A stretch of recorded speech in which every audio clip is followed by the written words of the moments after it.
What's up, y'all? Welcome back to CodyCrafted. Today, we've got our first brand new Land Cruiser project and parts from Westcott Designs. Hey, y'all, welcome back to the channel. Let's go build something cool.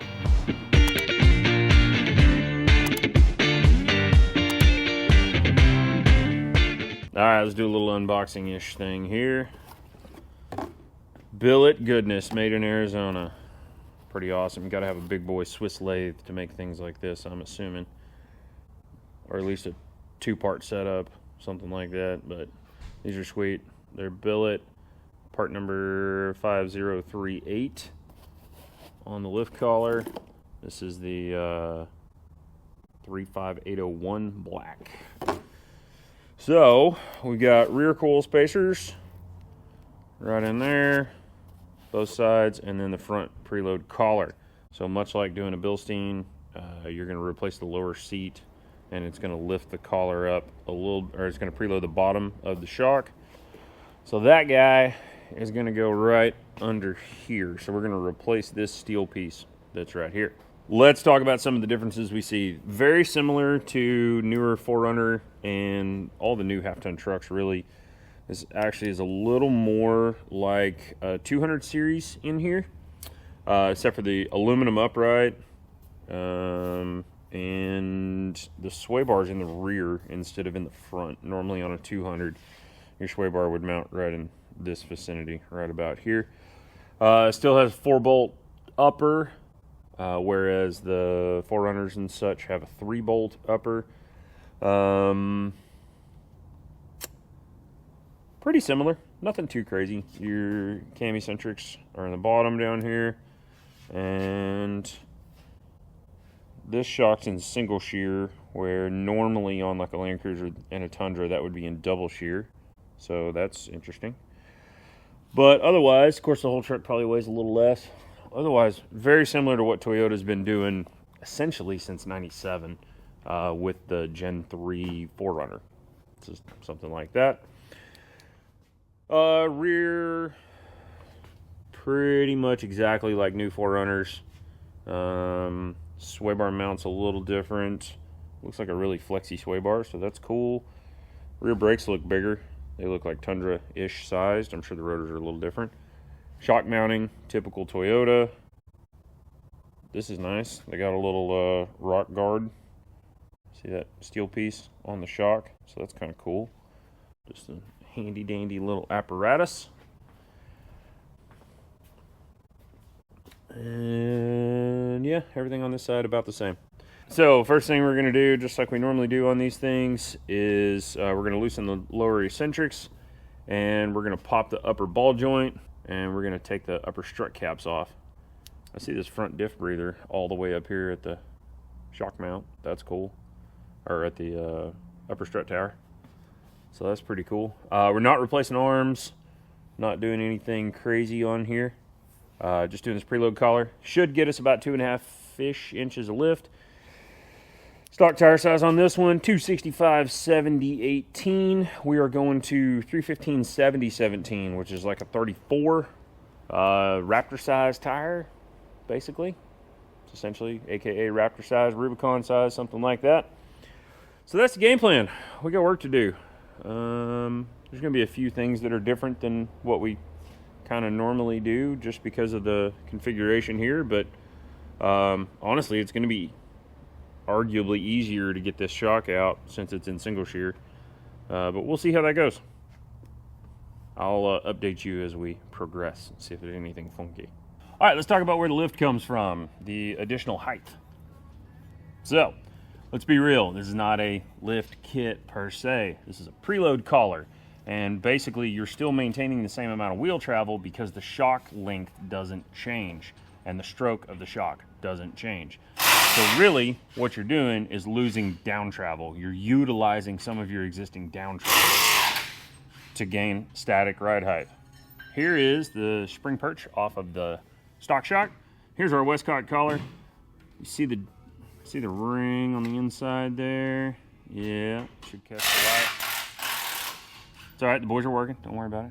See the little ring right here? That's where it sits. That's where it sits on the shock. And so if we look at our offset, so My finger is right there, and this one sits right there. So that is the height difference. Essentially, this register, instead of being, I don't know, less than a ½ inch from the top, it's all the way at the bottom, right on the lower side. So that is where we're gaining our stroke, is that one sits right there and that one sits right there. That is the amount of preload you're putting on the coil.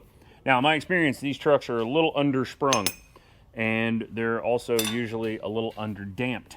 So it makes them ride soft, but it makes it where it blows through the stroke too fast.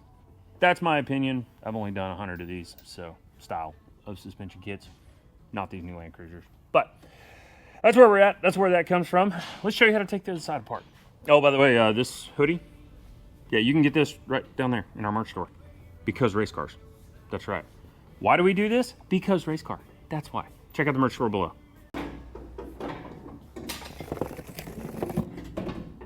Land Cruiser. All right, one thing you do want to notice is we are supporting this control arm with the transmission jack and a jack stand.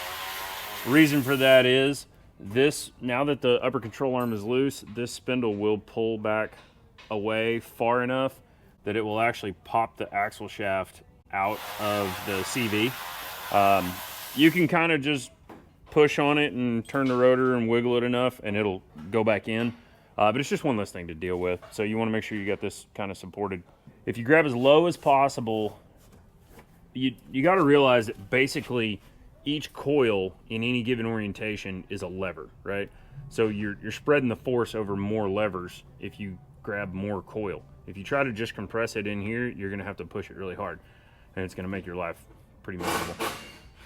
So we're marking the outside so we know which way the orientation goes. And let me have that. Yeah. There's a mark on the top already. We're also going to go ahead and mark this spot right here because this is where our lower spring seat clocks. So it does say out right there. And you don't want to push down on it too far. These shocks, just on this particular vehicle, don't have a way to grab the shock shaft. And you don't want to just put an impact on this and spin the shock shaft over and over and over, because that'll screw up the seals down inside. I don't normally like putting an impact on these, but you got to give it a yank or one good hit with the impact. So I think we'll be all right on this one. Let me get out of your way here now. Along with this engine stand. Okay, so now he's got it cracked loose. It's not going to spin the shock shaft. Yep. Got it.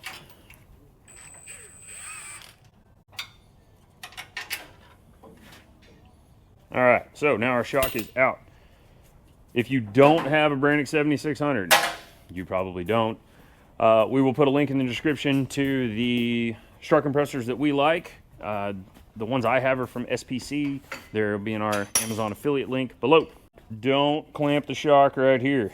That's where all the important parts happen. This is fine. This is just a solid piece of rod that's welded in here. You know, don't try to crush it, but you can hold it. This is a bump stop extension of some variety.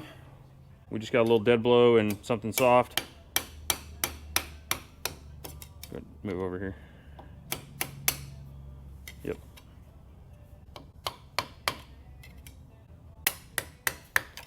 There we go. Save that. We're going to reuse it. All right, and then the lower spring seat just pops off.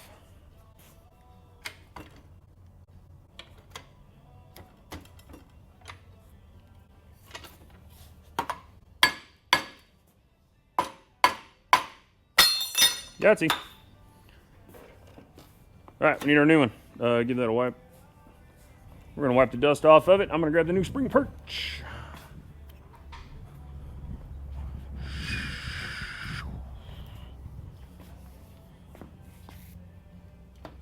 Make sure if you're using brake clean, don't wipe off your marks. That was to the public, not to you. So I know you know better. A little silicone, if you please.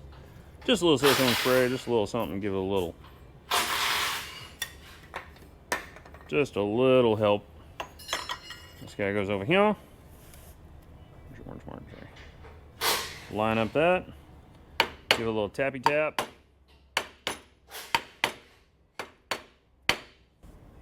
All right. This one the first one kind of fought us on trying to sit right. Try to sit all the way down. So we got this piece of exhaust tubing and a piece of wood. I'm just gonna give it a little whack. There it goes, I felt it. All right, so Nova's asking why we're not reusing the rubbers. And there's two reasons for that. One, it would take some of the strength out of the aluminum because it would have to be thinner in places. But the other reason is because it's aluminum. Because it's I'm assuming 6061 T6 heat treated aluminum. The aluminum is still softer than the steel on the coil. So if it was a steel lower seat, steel on steel is going to squeak. But steel on aluminum, the aluminum's going to kind of gall a little bit. But honestly, there's so much pressure so consistently on it, it's not really going to affect it. It's not going to make any noise. Same deal, we put a fair bit of preload on it. Just going to go real light with the impact.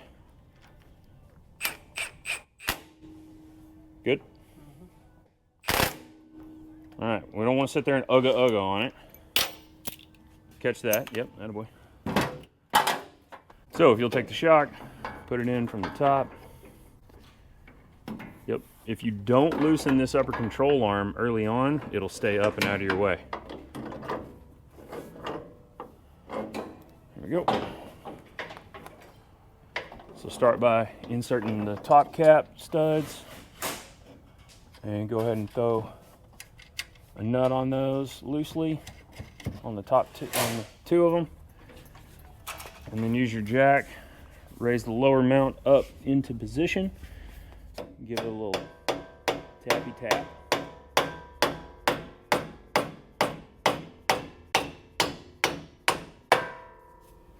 And that's a real light hammer. It's not a very big deal. So we just give it a little tappy tap. Just tap it in. And don't mind the orange marks all down the side. We'll wipe those off before we call it a day. Make sure that that upper strut cap stays pointed to the out with the sign that says out, because the 4-hole pattern is not square. So it's thinner in the front than it is in the back, if I'm not mistaken. Or at least it always was on the 200 series and the Tundras. All right, there we go. It's 22 on the upper. So we'll let it come down to the spindle, knuckle, whatever you want to call it, upright.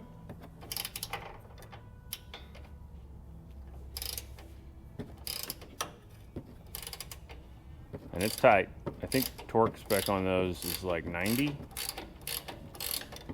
All right, it ought to pull down now. Yeah, there we go.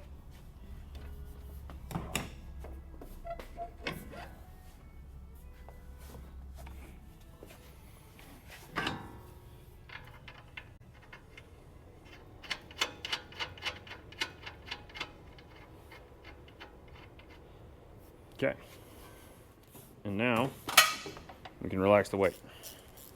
Alrighty, Noah's gonna button that up and we are gonna move to the back. All right, so there is a little flat spot on the top of it, and that does a really good job if you can get a hold of it, but Noah's having some trouble. All right, so the way these Toyota shocks work, this metal collar is, yep, that metal collar makes a good bell. But it is crimped on and kind of friction welded at the top of the shock. So if you sneak up in here and grab it all the way at the top,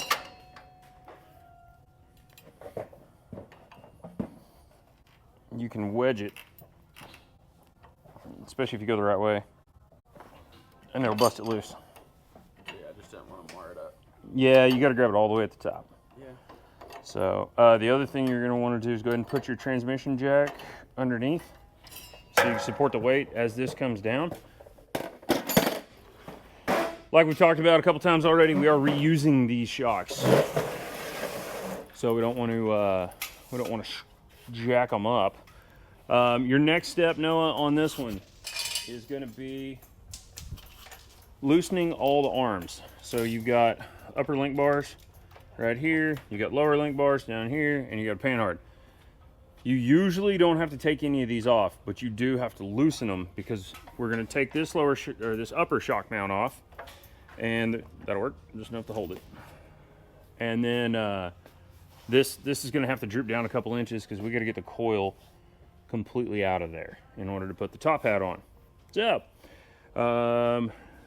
these are 19s. I will tell you, you can fight these if you want to, but usually the nut has a serration that grabs the metal. So you're actually better off turning the bolt side, which is kind of counterintuitive. All right, so let's jump on here. Give this a good apparatus here. So you'll notice, see how the nut's not spinning yet? We've already got, oops, I hit the camera, sorry.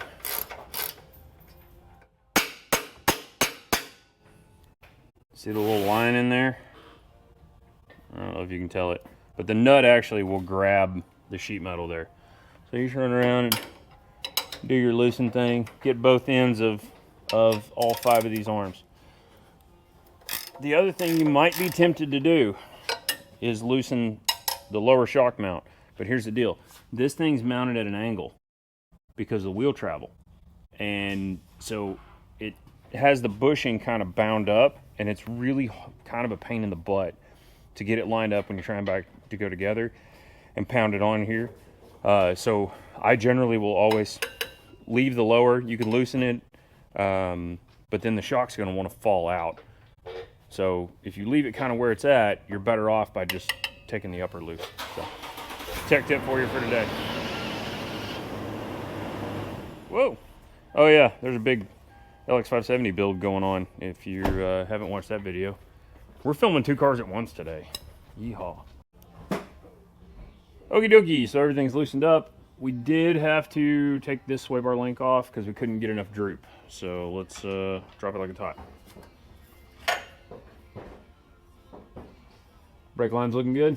So far. Okay, we did loosen this bracket. And there's the curl. Just up and out. A little bit more. Nice. Yeah, on the other side, there's brake lines up there, folks. The 2 lines coming down with the bolt going into the frame. When we droop the other side, we're definitely going to take that one off also, and then that ABS wire off the back there with that little silver bracket. All right, so top hat goes on thusly. Yeah, has to go above it because there's a pocket right there. See that little flange? And that sits right in this register right here. And then obviously it goes above the rubber because the bump stop is built into the rubber, so you couldn't put it under. All right, goes back in. Easy peasy.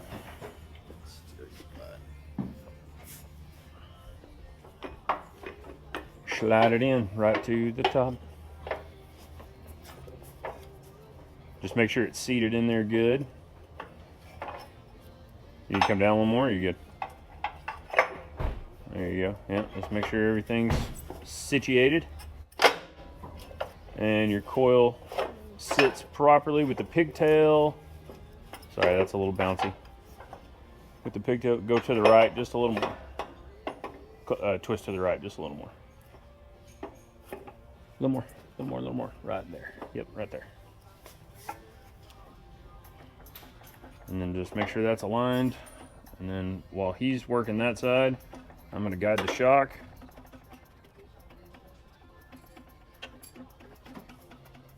Okay.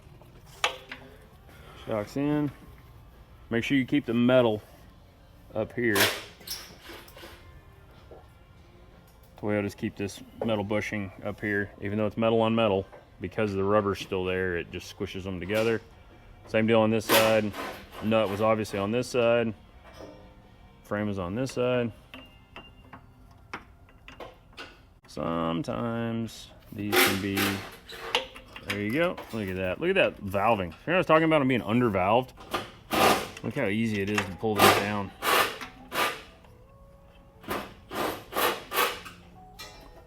Gives it that Cadillac ride.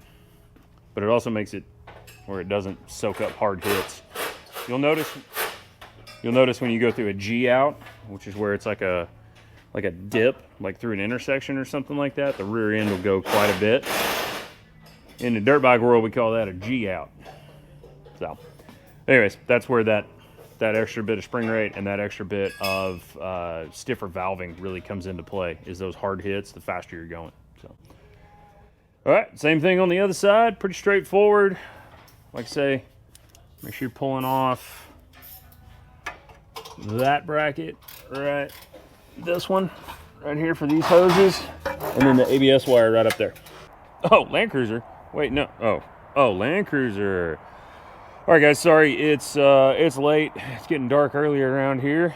It's actually not that late. It's just dark early. So, made things happen. There is a plate with a couple of clips that fits right there. I'll show them to you in a second. And I went ahead and put the bolts back in so the threads don't get gooped up.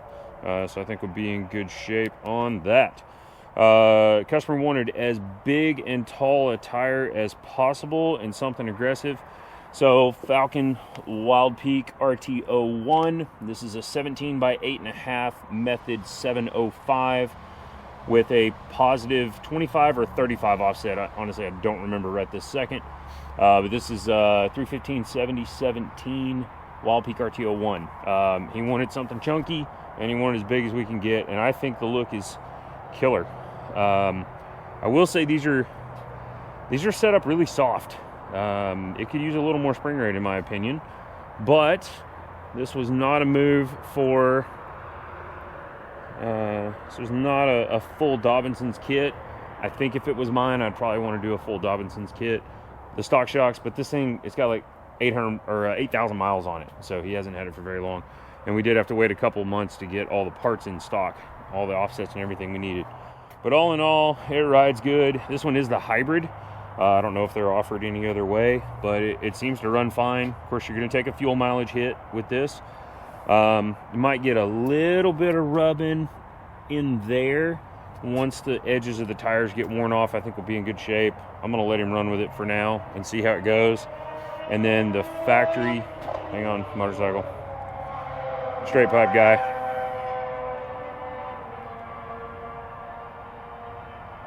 There we go. Now you can hear me. All right, so the factory mud flap might catch a little bit right there. I'm going to wait till he gets here to ask him if he wants me to trim those back or not. So, all in all, I think it's freaking cool. Those bolts on that extra piece, let's take a look at those. All right, so these are your brackets. There's just 3 bolts. So this is the driver's side. So you see how it clips on with those little hooks right there. And then you got 1, 2, 3 bolts. And like I said, I put the bolts back in. It's almost like they meant for you to be able to take those off for clearance. There we go. So anyways, they just unbolt. Seems cool. His stock wheels, he's going to be selling those, or stock tires, and I've got his stock wheels over there in the runaround car. So all in all, I'm happy. I think it's pretty cool. You guys let us know if we can do something like this for you. This is the Westcott lower spring perch kit with the rear spacer. So we've got about 1 inch in the rear and about 2.5 in the front. Check us out. Check out our other videos. We got the one for the LX going together. That thing's pretty crazy. We've got a video on this one. It's back for a clutch. We got the Bug. We got the Firebird. Hey, look, there's Jared. And yeah, so thank you for watching. Be sure to check out our other stuff. Be sure to check out the merch store. We appreciate you, and we'll see you on the next one.